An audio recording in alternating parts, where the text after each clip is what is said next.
देशाचे पंतप्रधान नरेंद्र मोदी यांच्या संकल्पनेतून देशभरात सांसद खेल महोत्सव फिट युवा फॉर विकसित भारत उपक्रम राबवण्यात येत आहे। यांच्या अंतर्गत गेल्या वर्षीप्रमाणे यंदाही खासदार क्रीडा संगमचे आयोजन करण्यात आले आहे। आज या उपक्रमाचा भव्य असा उद्घाटन सोहळा पार पडला। भारताचे माजी क्रिकेटपटू आणि जगविख्यात गोलंदाज हरभजन सिंग यांच्या प्रमुख उपस्थितीत हा सोहळा पार पडला। यावेळी उपक्रमात नोंदणीसाठी असलेल्या वेबसाईट आणि टोल फ्री क्रमांक देखील देण्यात आला। येत्या 1 सप्टेंबरपासून याची नोंद सुरू होईल। तर यंदाच्या नोव्हेंबर महिन्यात 15 नोव्हेंबर ते 23 नोव्हेंबर दरम्यान हा क्रीडा उपक्रम पार पडेल। यावेळी या क्रीडा संग्रामच्या स्मृतिचिन्हाचे देखील अनावरण करण्यात आले। गेल्या वर्षी ज्या संख्येने खेळाडूंनी या उपक्रमात सहभाग नोंदवला होता त्याहून अधिक खेळाडू यंदाच्या महोत्सवात सहभाग घेणार असून यासाठी नियोजन सुरू असल्याचे उपस्थितांना सांगितले। सुमारे 1 लाख खेळाडूंचा यात सहभाग करून घेण्याचे यंदा नियोजन आहे। यावेळी हरभजन सिंग यांनी उपस्थितांना संबोधित करताना हा उपक्रम खेळाडूंना एक उत्तम व्यासपीठ मिळवून देईल आणि यातून नक्कीच उत्तम खेळाडू घडतील असा विश्वास त्यांनी व्यक्त केला। तर सर्व खेळाडूंना यासाठी त्यांनी शुभेच्छा सुद्धा दिल्या। यावेळी मी उपस्थितांना संबोधित करताना सांगितले की अशा क्रीडा महोत्सवाच्या माध्यमातून खेळाडूंना प्रोत्साहन देणे गरजेचे आहे। तसेच खेळाडूंच्या सुरक्षिततेसाठी त्यांना विमा कवच देण्यात येणार आहे। काही खेळाडूंच्या उज्ज्वल भवितव्यासाठी त्यांना शिष्यवृत्ती देखील दिली जाईल असेही यावेळी सांगितले। याचबरोबर या क्रीडा महोत्सवात पारंपरिक आणि आधुनिक खेळांचा अंतर्भाव करण्यात आला असून या खेळामध्ये पोहणे, half marathon, under arm cricket, बैलगाडा शर्यत आदींचा समावेश आहे। तर आधुनिक खेळांमध्ये बॅडमिंटन, टेबल टेनिस, कुस्ती, जिम्नॅस्टिक, बुद्धिबळ, बॉक्सिंग, रायफल शूटिंग या क्रीडा प्रकारांचा समावेश असल्याचे स्पष्ट केले। या क्रीडा उपक्रमात अधिकाधिक खेळाडूंनी सहभाग घ्यावा यासाठी सर्व क्रीडा संस्थांनी पुढाकार घ्यावा असे आवाहनही केले आहे। यावेळी खासदार नरेश म्हस्के, आमदार राजेश मोरे, आमदार डॉक्टर बालाजी किनेकर, युवासेना कार्याध्यक्ष पूर्वेश सरनाईक, बॅडमिंटनचे ज्येष्ठ प्रशिक्षक श्रीकांत वाडसर यांच्यासह विविध मान्यवर मंडळी उपस्थित होते।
आणि क्रीडा विश्वातले दिग्गज आणि माझ्या खेळाडू मित्रांनो, आज या ठिकाणी या दुसऱ्या एडिशनला खासदार क्रीडा चषकचं लॉन्चिंग या ठिकाणी आत्ताच खासदार डॉक्टर श्रीकांत शिंदे यांनी केलंय। खूप अभिनंदन करावं असं वाटतं की आज देशात अनेक राजकारणी आहेत, पण या सर्वांना खेळाडूंना पाठबळ देण्याचं काम खासदार डॉक्टर श्रीकांत शिंदे करतायत। क्रीडा क्षेत्रातली कुठली छोटी का होईना समस्या तरी त्यांच्याकडे घेऊन गेलं तर त्याचं ते वेळात वेळ काढून निराकरण करतात, याचा मला स्वतःला अनुभव आहे। आणि त्यामुळे त्यांच्यामध्ये और आज ये सब खिलाड़ियों को इस बड़े दिन पे मुझे मिलने का मौका मिला और यहीं से तो बनेंगे ना, पीटी उषा, सचिन तेंदुलकर। बहुत कम लोग होते हैं जो स्पोर्ट्स को एक्चुअल प्यार करते हैं, और स्पोर्ट्स एक ऐसी चीज़ है जिसके बारे में जिक्र तो बहुत होता है कि बहुत ज़रूरी है, खेलना भी चाहिए, बट खेलते कोई कोई है। तो जो खेलते हैं वो उनकी हेल्थ भी ठीक रहती है, उनका दिमाग भी सही रहता है, और वो जीवन में नाम भी कमाते हैं, और बाकी की सारी चीज़ें साथ साथ चलती हैं। और इसलिए मैं आपको बधाई देना चाहता हूँ कि आप एक नेता तो हो ही, पर आप एक स्पोर्ट्स लवर हो, विच इज़ फॉर मी। एक नेता अगर स्पोर्ट्स की तरफ अपने यूथ को लगा दे तो मतलब हमारे देश का भविष्य जो है वो उज्जवल है। और जो आपने ये शुरू किया है कि दूसरा साल है, पहले साल 30,000 लोग आए, बहुत ज़्यादा लोग होते हैं 30,000 जब स्पोर्ट्स खेलते हैं, और आप वादा कर रहे हैं कि 1 लाख से ज़्यादा लोग आएंगे। तो मेरे लिए इससे बड़ी बात कोई हो नहीं सकती, और खुश कोई हो नहीं सकता कि 1 लाख लोग जो है वो स्पोर्ट्स खेले। तो बहुत शुक्रिया, थैंक यू सो मच। और आपने बहुत प्यार दिया, मुझे यहाँ बुलाया, और मेरी तरफ से कभी भी मैं आपके किसी भी काम स्पोर्ट्स के जरिए मैं आ सकूँ तो ये मेरा सौभाग्य होगा। बहुत बहुत प्यार, आपको बहुत बहुत शुभकामनाएं श्रीकांत भाई, आपको और आपकी पूरी टीम को।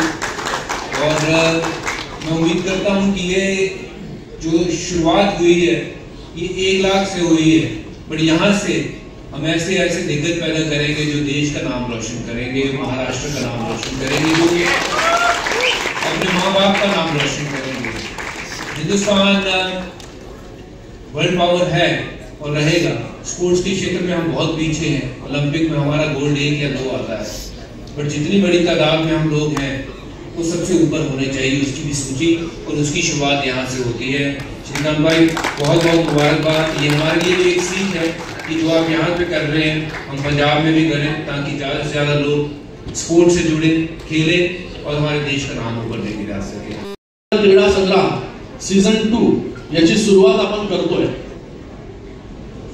आपल्या या देशामध्ये विविध कार्यक्रम, फेस्टिवल्स या सगळ्या गोष्टी होत असतात, पण त्याचबरोबर मुलांना प्रोत्साहन देण्यासाठी, खेळाडूंना प्रोत्साहन देण्यासाठी खेळाच्या माध्यमाने असे वेगवेगळे व्यासपीठ उपलब्ध करून देणं हे देखील आपली सगळ्यांची जबाबदारी आहे। म्हणूनच ह्या वर्षी खास आपल्या देशाचे प्रधानमंत्री नरेंद्र मोदीजींनी सांसद खेल महोत्सव याची घोषणा जी आहे ती त्यांनी केलेली आहे की प्रत्येक खासदारांनी आपापल्या मतदारसंघामध्ये सांसद खेल महोत्सव घ्या, आणि या महोत्सवाच्या निमित्ताने सगळ्या खेळाडूंना एक वेगळं प्लॅटफॉर्म देण्याचं काम आपण करा। पण याची सुरुवात तर आपण गेल्या वर्षीच केली आहे खासदार क्रीडा महोत्सवाच्या निमित्ताने, आणि गेल्या वर्षी देखील आपल्याला कमी कालावधीमध्ये देखील आपल्याला मोठा सपोर्ट जो आहे आणि लोकांचा उत्साह जो आहे तो गेल्या वर्षी खूप होता। गेल्या वर्षी 30,000 पार्टिसिपेंट्स आपल्याला या निमित्ताने मिळाले। या वर्षीचा टार्गेट आपला आहे 1 लाख पार्टिसिपेंट्स। 1 लाख पार्टिसिपेंट्स म्हणजे वेगवेगळ्या खेळाच्या माध्यमाने वेगवेगळ्या खेळांमध्ये जे पार्टिसिपेट करतील असे खेळाडू जे आहेत 1 लाखापर्यंत जातील। आणि मला पूर्ण विश्वास आहे की गेल्या वेळेस या सगळ्या आपल्या जे संस्था आहेत, ज्या ऑर्गनायझेशन्स आहेत, आज श्रीकांत वाडजीकडे बोलत होते की ते देखील गेल्या वर्षी त्यांच्या मार्गदर्शनाखाली बाकी सगळ्या संस्था ज्या आहेत त्या एकवटल्या होत्या। आज देखील सगळ्या संस्था या कार्यक्रमाच्या निमित्ताने एकत्र आलेल्या आहेत। मी सगळ्या संस्थेचे सगळे सेक्रेटरी आहेत। आज इथे श्रीकांत वाडजी आहेत, अशोक आहेरजी आहेत, सतीश जाधव, किशोर म्हात्रे, सारंग कांबळे, मालोजी भोसले, सलील पंडे, आकाश पाटील आणि अजून जे ज्यांची नावं इथे घेतली नाही मी, त्या सगळ्यांचं मी खूप खूप मनपूर्वक धन्यवाद व्यक्त करतो की गेल्या वर्षी आपल्या सगळ्यांच्या सहकार्यामुळे हा कार्यक्रम पार पडू शकला आणि तो एवढा मोठा ग्रँड सक्सेस जो आहे तो झाला। पण ह्या वर्षी आपल्या पुढे जबाबदारी जी आहे ती मोठी आहे। या वर्षी आपल्याला 1 लाख पार्टिसिपेंट्स जे आहेत ते आपल्याला या कार्यक्रमामध्ये, या खासदार क्रीडा संग्राम मध्ये सामावून घ्यायचे। त्याच्यासाठी आता आपल्याकडे पुढचे 3 महिने मला वाटतं कालावधी आहे, ज्याच्यामध्ये आपल्याला ज्याला सहभागी व्हायचं आहे त्यासाठी एक टोल फ्री नंबर, काय टोल फ्री नंबर 9338567567 9338567567 या नंबरवरती जरी मिस कॉल दिला तरी तुम्हाला लिंक, जिथे तुम्हाला कुठल्या स्पोर्ट्समध्ये पार्टिसिपेट करायचं आहे ती लिंक तुम्हाला येईल आणि त्याच्यामध्ये जाऊन आपले डिटेल्स आपण त्या ठिकाणी भरायचे आहेत। आणि त्याचबरोबर स्पोर्ट्स असोसिएशनच्या माध्यमाने देखील आपण विविध खेळाडूंपर्यंत पोहोचणार आहोत।